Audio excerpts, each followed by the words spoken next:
अपना सर्वश्रेष्ठ प्रदर्शन करना पुत्रों। अपने पिताओं की प्रतिज्ञा को स्मरण रखना और अपनी माता के अपमान को मत भूलना।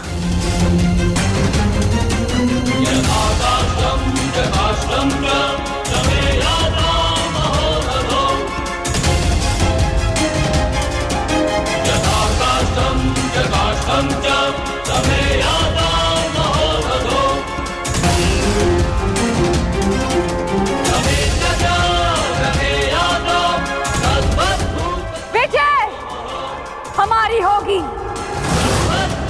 हर हर महादेव, हर हर महादेव, हर हर महादेव।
हर हर महादेव, हर हर महादेव, हर हर महादेव,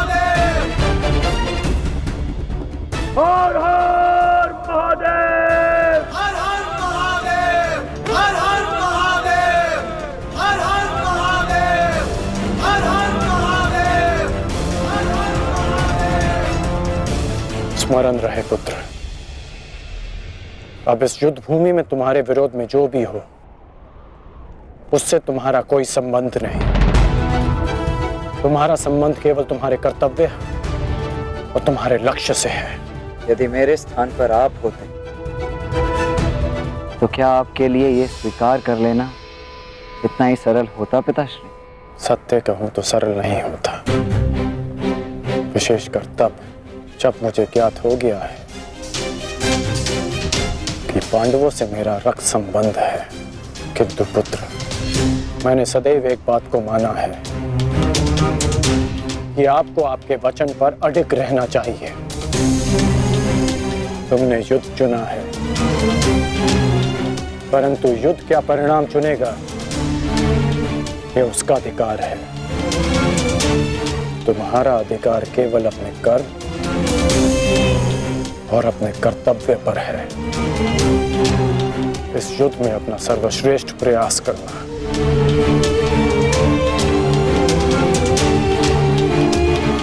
कल्याण हो तुम्हारा।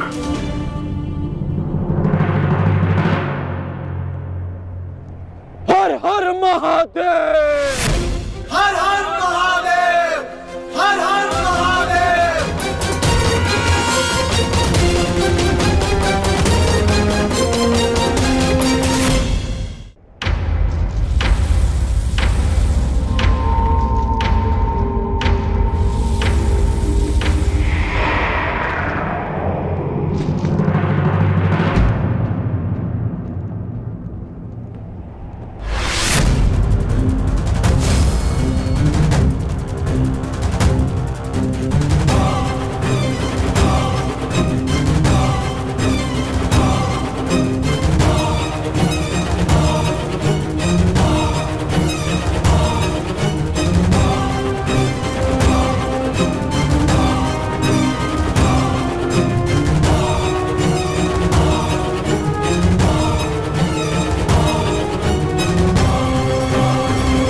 मुझे तुम्हारी प्रतीक्षा रहेगी मित्र, और मुझसे भी अधिक इस भूमि को तुम्हारी प्रतीक्षा रहेगी कि कब अंगराज जैसा वीर अपने चरण रखकर इसे महान बनाए।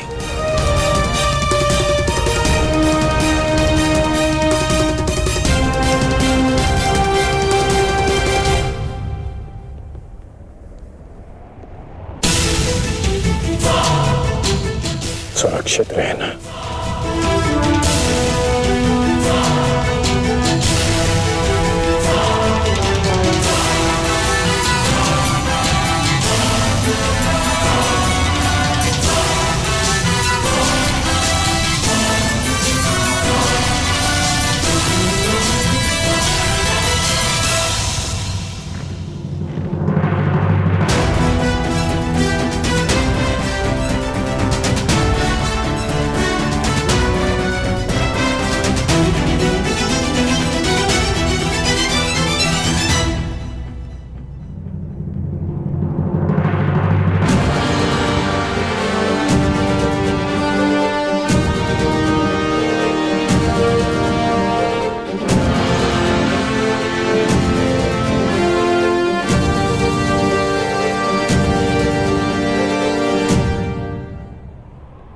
प्रणिपात माता। कल्याण वस्तु। आओ पार्थ, रथ पर आरूढ़ हो जाओ।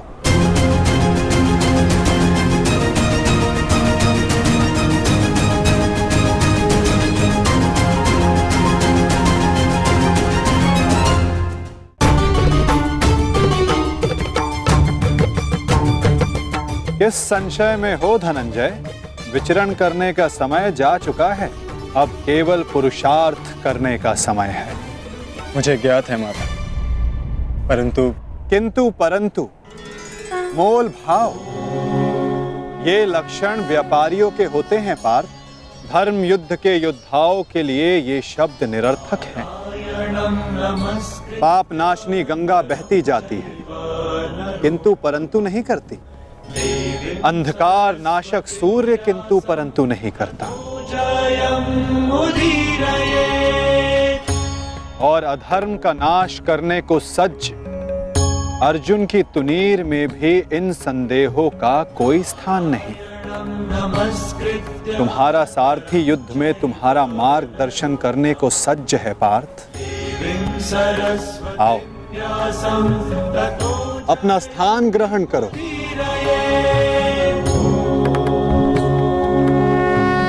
कुरुक्षेत्र की युद्ध भूमि तुम्हें पुकार रही है पार्थ।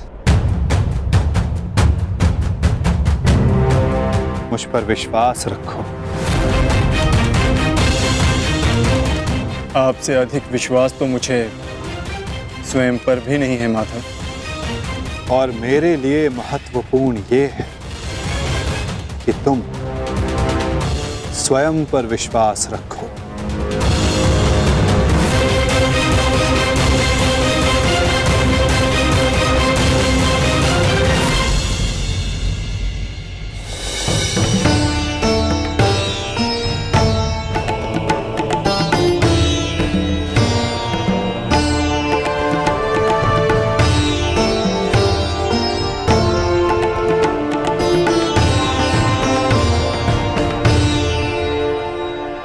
कुछ भूल तो नहीं रहे हो पार्थ? क्या माधव? भ्राता भीम को वीर हनुमान ने इस युद्ध में आप सबकी सहायता करने का वचन दिया था। उनका साथ आप सबको साहस, शक्ति और निडरता देगा। बजरंग बली का आवाहन करो पार्थ।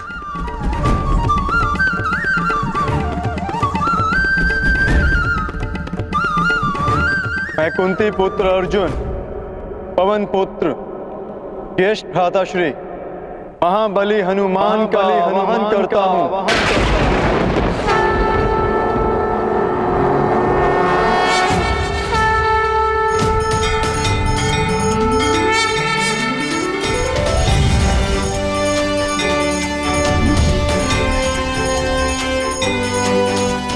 हे महाबली हनुमान, मेरे रथ के ध्वज पर विराजमान होइए।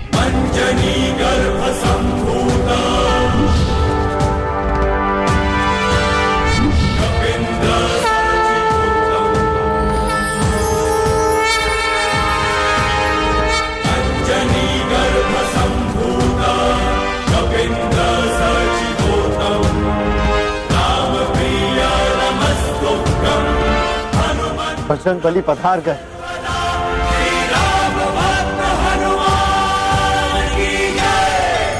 महाबली हनुमान की जय। बजरंग बली हनुमान की जय।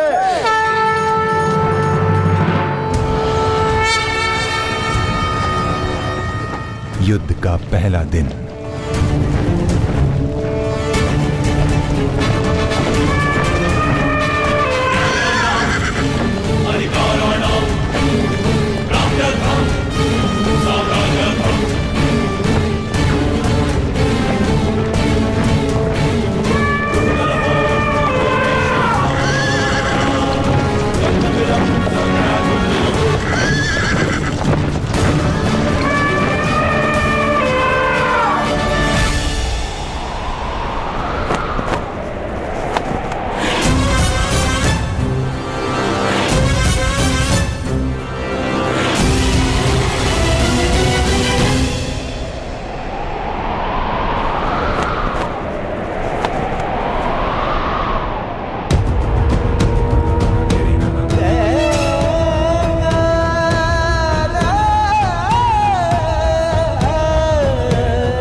युद्ध का पहला दिन।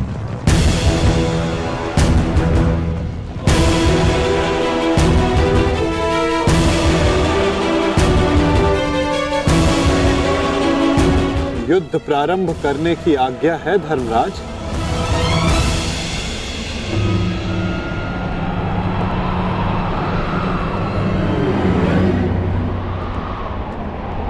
नहीं माधव,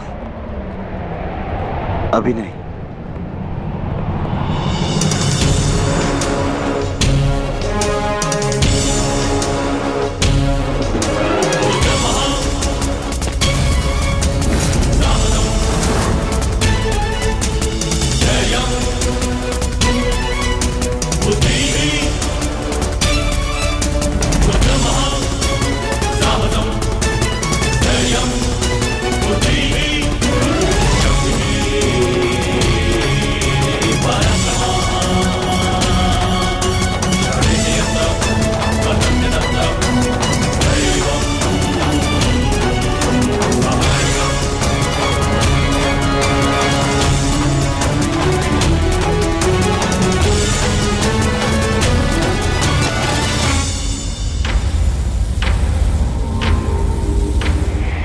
ज्येष्ठ, ये युधिष्ठिर हमारे समक्ष क्यों खड़ा है?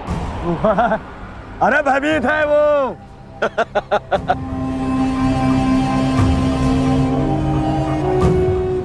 हमारी सेना को देख के कदाचित भयभीत हो गया है ये युधिष्ठिर।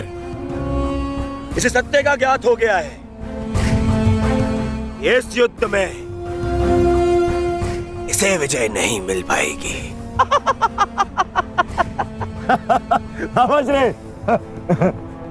वो छलिया जिस युद्ध के लिए हमें भयभीत कर रहा था, वो युद्ध प्रारंभ होने से पहले ही समाप्त होने जा रही है।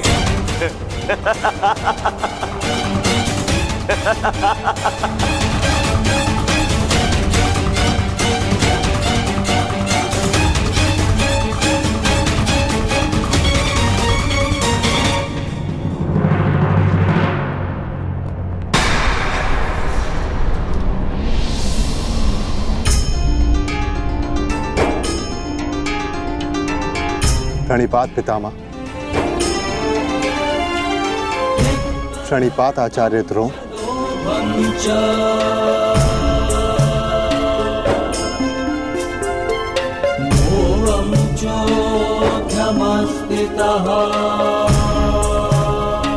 और उन सबको भी प्रणिपात जो आयु में, ज्ञान में, अनुभव में मुझसे बड़े।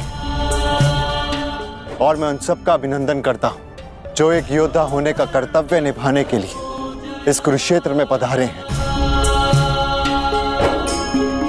मैंने सदैव अपने बड़ों से सीखा है कि कोई भी कार्य आरंभ करने से पूर्व बड़ों का आशीर्वाद अनिवार्य है। और मैं अपने सभी भ्राताओं की ओर से पितामह आचार्य द्रोण के साथ सभी बड़ों से आशीर्वाद देने की प्रार्थना करता हूं।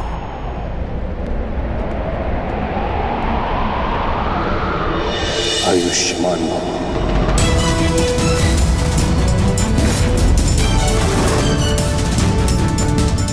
तुम्हें अपने पराक्रम का फल प्राप्त हो युधिष्ठिर।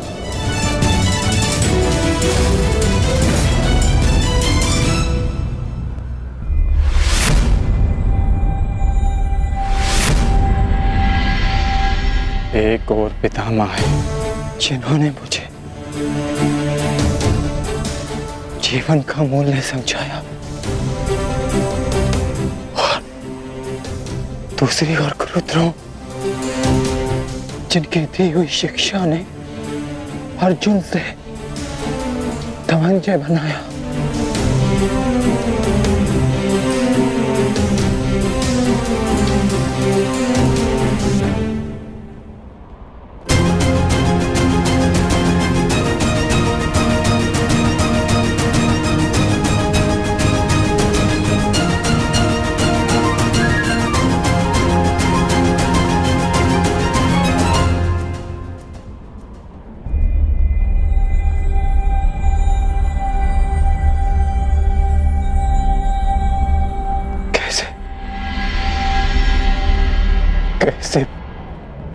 कैसे प्रहार कर पाऊंगा मैं इन पर?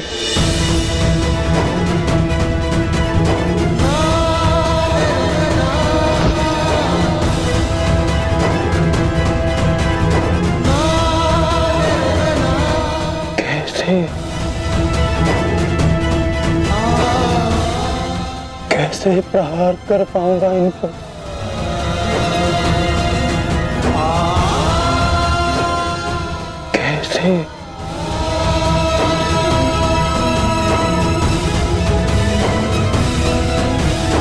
क्या हुआ पार्थ?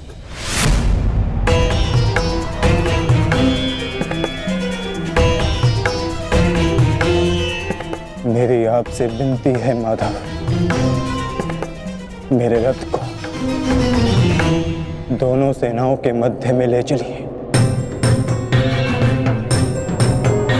संजय। जी महाराज। संजय, अपनी दिव्य दृष्टि से देखकर बताओ कि कुरुक्षेत्र के युद्ध में तत्पर मेरे पुत्रों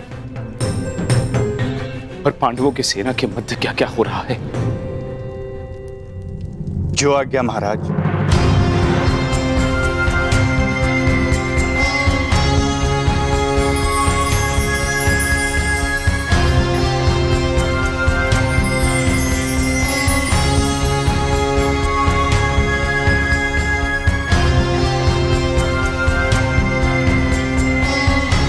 गांडीवधारी राजकुमार अर्जुन के सारथी बने वासुदेव श्री कृष्ण से राजकुमार अर्जुन रथ को दोनों सेनाओं के मध्य में ले जाने की आग्रह कर रहे हैं महाराज। परंतु क्यों पार्थ?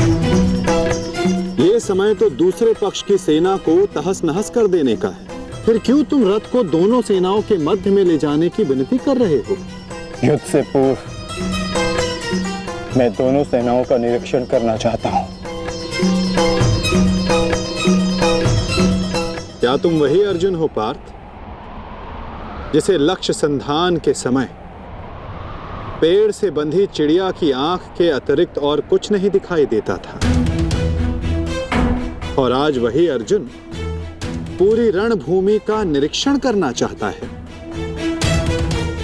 बड़ी विचित्र बात है। हाँ माधव,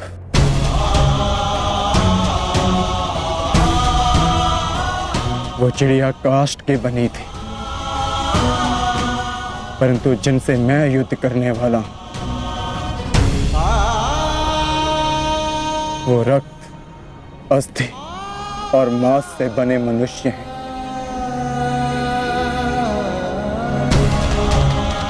जिनमें प्राण है और सबसे बड़ी बात, उनमें मेरे संबंध बसे हैं।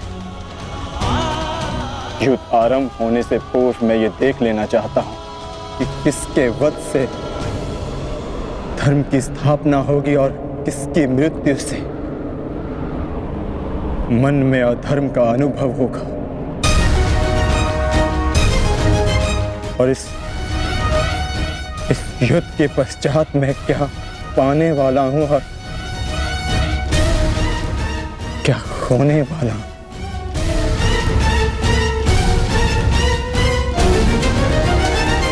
तुम एक योद्धा हो अर्जुन, और तुम यहां अधर्म का बलिदान लेने आए हो, या स्वयं को धर्म पर बलिदान देने के लिए। और एक बलिदानी क्या पाएगा क्या खोएगा, उसकी गणना नहीं करता। बात मेरे बलिदान की नहीं है माधव। इस युद्ध में सहस्त्रों के प्राण दांव पर लगे और मैं ये निश्चित करना चाहता हूं कि कुरुक्षेत्र में मैं अधर्म का नाश करने जा रहा हूं या फिर धर्म की हानि भी करने जा रहा हूं। नाश और निर्माण की शक्ति केवल विधाता के पास होती है पार्थ। मनुष्य विनाश या विध्वंस नहीं करता। मनुष्य तो केवल ईश्वर का निमित्त मात्र होता है। निमित्त होकर यदि वो विनाश और विध्वंस का उत्तरदायित्व स्वयं पर ले तो उससे केवल अहंकार का जन्म होता है पार्थ, जो ये मानता है कि वो कुछ नहीं कर रहा। उसी के हाथों महान कार्य संपन्न होते हैं।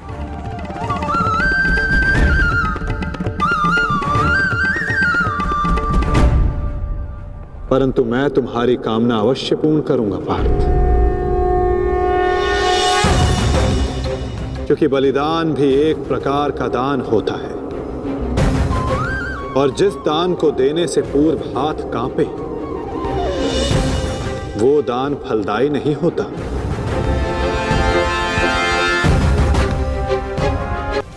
आओ पार्थ, मैं तुम्हें युद्ध भूमि के मध्य ले चलता हूं।